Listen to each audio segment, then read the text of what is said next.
L'amour n'existe pas. Eh ben oui, ça vous étonne? Eh bien oui, l'amour n'existe pas.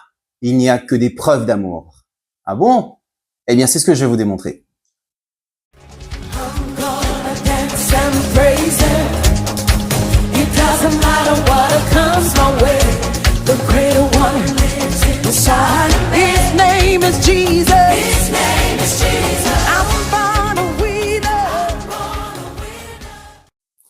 L'amour n'existe pas. Il n'y a que des preuves d'amour. Cette célèbre citation de Pierre Reverdy, un poète français né en 1889, dénote bien la profondeur de l'amour.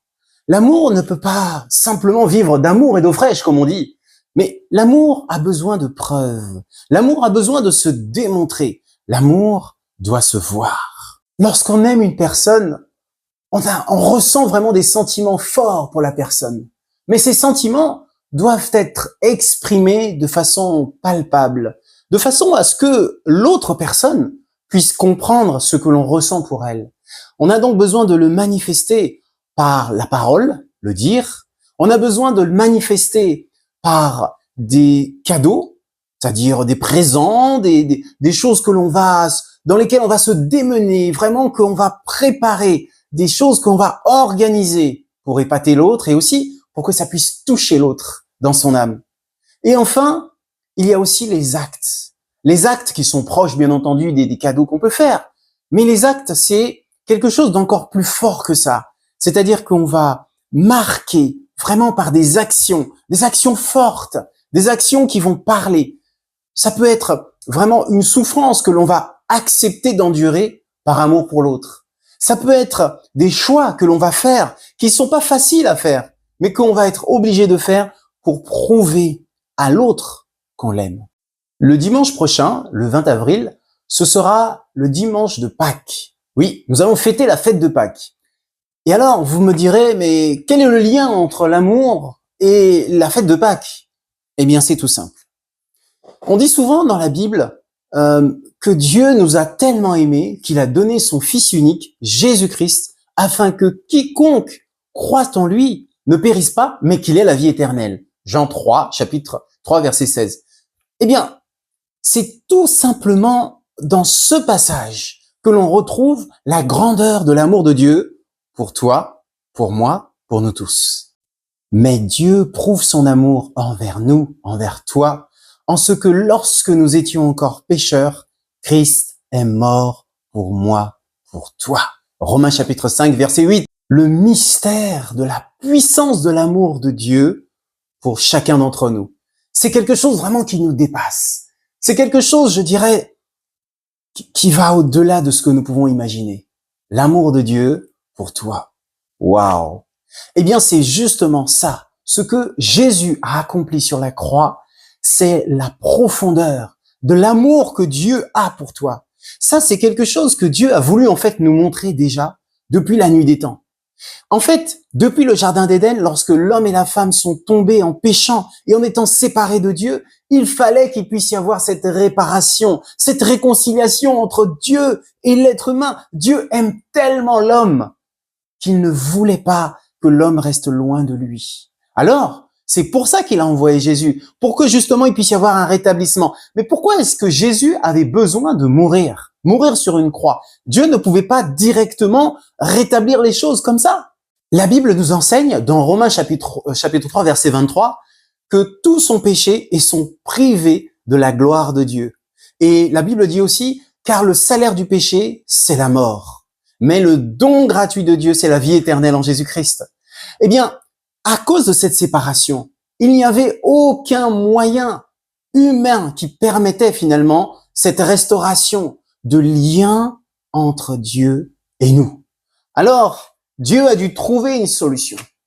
Dieu a dû chercher une opportunité qui permettrait de restaurer ce lien d'amour entre nous.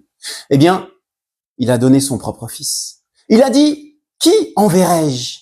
Qui ira pour nous? Et Jésus a répondu, envoie-moi, envoie-moi.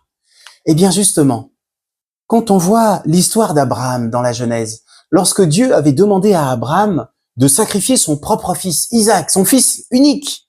Eh bien, ça c'est une transfiguration de l'amour de Dieu envers nous. Lui-même qui n'a pas hésité à donner son propre fils, qui lui était sans faute, sans péché, le seul capable de nous racheter. Dans l'Ancien Testament, Dieu avait donné des ordres aux sacrificateurs, aux prêtres, pour faire des sacrifices, tuer un animal, afin que, en tuant un animal, ils puissent, en répandant ce sang, couvrir les péchés du peuple, couvrir la faute d'une personne qui avait mal agi devant Dieu. Et ça, c'était quelque chose de répétitif. Il fallait le recommencer en permanence, en permanence et en permanence. Parce que l'être humain péchait tout le temps. Qui peut maîtriser toutes ses pensées? Qui peut maîtriser toutes ses paroles? Qui peut maîtriser tous ses actes? Eh bien, justement, c'est ça que la croix de Jésus a permis, que nous soyons rachetés devant Dieu. Comme on l'a vu, Dieu avait demandé à Abraham de sacrifier son propre fils. Et au dernier moment, il a envoyé son ange pour arrêter son bras avant qu'il ne sacrifie son fils. Et à la place, il avait pourvu un bélier qui était là, coincé dans les buissons. Et c'est cet animal qu'il a demandé à Abraham de sacrifier à la place. À la place. Waouh! À la place.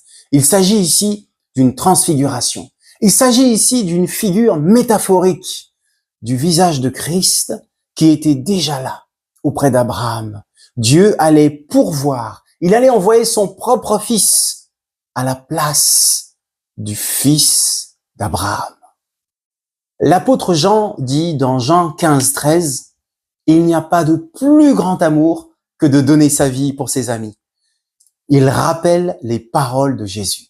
Le prophète Isaïe a dit dans le chapitre 53 que cette brebis finalement a été abandonnée des hommes, semblable à un agneau qu'on mène à l'abattoir. Et cette brebis, c'est Jésus.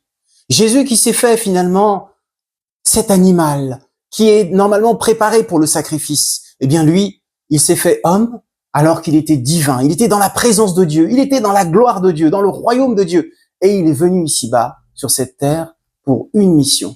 Donner sa vie pour toi. Donner sa vie pour moi. Pour que nous puissions être réconciliés avec Dieu.